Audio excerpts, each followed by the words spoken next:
गुरुजी एक सवाल और है, अगर मैं उसे पूछ सकता हूँ या नहीं, ये समझ में नहीं आ रहा। गुरुजी एक कॉलेज टाइम में लड़की थी जिससे मैं प्यार करता था, उसकी शादी हो गई, तो मतलब 2015 की बात है, 24 चल रहा है, 25 चल रहा है, तो गुरुजी मैं इसे भूल नहीं पा रहा, बिल्कुल नहीं भूल पाता। खाना खाता हूँ, चलता हूँ, बैठता हूँ, उठता हूँ, तो वही चीज़ ध्यान लगी रहती है गुरुजी। मैं काफ़ी टेंशन में आ गया इस चीज़। तो आपका तो विवाह हो गया ना? हाँ, विवाह हो गया गुरुजी। तो अब विवाह हो गया, फिर भी आपको उस लड़की की याद है? उसका भी हो गया? उसका हो गया गुरुजी, उसने बोला कि तू शादी मत करना।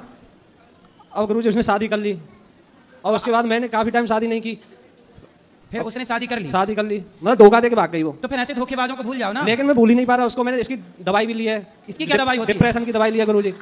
किसी लड़की को भूल जाने की भी कोई दवाई आती है बाजार में? दिखाया था, नींद नहीं आती थी गुरुजी इस चीज के लिए। अब देखो आपकी शादी हो गई, आपकी बच्ची भी है ना? बच्ची है, 5 साल की। अब देखो बेटी हो गई, आपकी पत्नी है। आपकी पत्नी को पता है कि आप पहले किसी से प्यार करते थे? हाँ, बता दिया गुरुजी मैंने।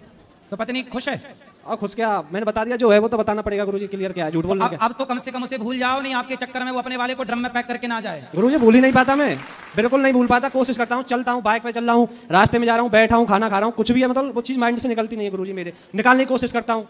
उसने आपको धोखा दे दिया? धोखा दे दिया गुरुजी, बहुत तगड़ा धोखा दे दिया उसने, क्या ही बताऊँ। अब तो आपकी पत्नी अच्छी है? अब आती है, बोलती भी नहीं है, देखती भी नहीं है। अगर वो क्या अब मिलती है? मिलती है वो, तो वो बहुत अच्छी है कि आपको देखती नहीं है। वो पतिव्रता है, अपने पति को छोड़ के किसी और को क्यों देखेगी? तुम ही हो जो पत्नी को छोड़ के किसी और का चिंतन कर रहे हो।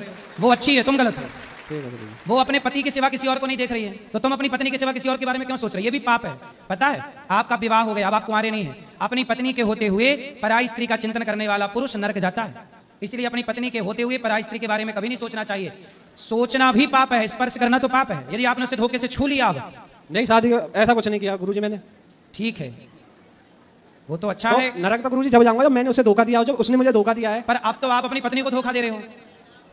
अब तो आप अपनी पत्नी को धोखा दे रहे हो कि नहीं? रह रहे हो पत्नी के साथ और चिंतन कर रहे हो पड़ोसन का। वाह, अच्छे पति हो। सोचो जब तुम्हारी बेटी बड़ी होगी, उसे यह पता लगेगा कि मेरे पिताजी किसी और के बारे में सोचते हैं, तो वो उसके संस्कार कैसे बनेंगे? और गुरुजी जो था मैंने आपसे पूछ लिया, धन्यवाद। इसलिए अपनी पत्नी के अतिरिक्त पराई स्त्री के बारे में सोचना भी पाप है। यह हर पुरुष के लिए है। और अपने पति के अतिरिक्त पराई स्त्री के बारे में सोचना, पराई स्त्रियां यदि अपने पति के अतिरिक्त पराई पुरुष के बारे में सोच रही हैं, वो पाप है। और पुरुष अपनी पत्नी के अतिरिक्त पराई स्त्री के बारे में सोच रहा है, ये भी पाप है। पाप है कि नहीं, पहले आप बताओ। पाप है गुरुजी। पाप है ना? तो अब नहीं सोचना, उसे पूरा भूल जाओ। आपकी पत्नी बहुत अच्छी है, इतना सब जानकर भी आपके साथ हैप्पी है, खुश है, और आपकी अब गृहस्थी बन चुकी है, आपका जीवन आगे बढ़ेगा। अब इन बातों से केवल आप बिगाड़ोगे अपना, सुधारोगे कुछ नहीं। उसे भूल जाना आपकी भलाई है। सही है कि गलत है? सही है गुरुजी। क्या सही है? अब आगे से नहीं सोचूंगा। अपने परिवार के बारे में सोचो और भगवान के बारे में सोचो। खूब बढ़िया पैसा कमाओ, खूब बढ़िया काम करो, पत्नी का ख्याल रखो, बेटी को खूब पढ़ाओ लिखाओ, खूब बढ़िया गृहस्थी में माँ बाप की सेवा करो, अच्छे काम करो। कई नौकरी भी छूट गई है, मन ही नहीं लगता काम में। वहाँ करता था मैं, राम मनोलोहिया हॉस्पिटल में करता था, वहाँ से भी छूट गई। प्राइवेट, सरकारी नहीं, कॉन्ट्रैक्ट पे था। तो आप खुद का, तो आप डॉक्टर हो? नहीं, डॉक्टर नहीं, MTS में था मैं। तो आप खुद का बिजनेस कर लो कुछ, खुद का काम कर लो कुछ। ठीक है गुरु, खुद का काम करो।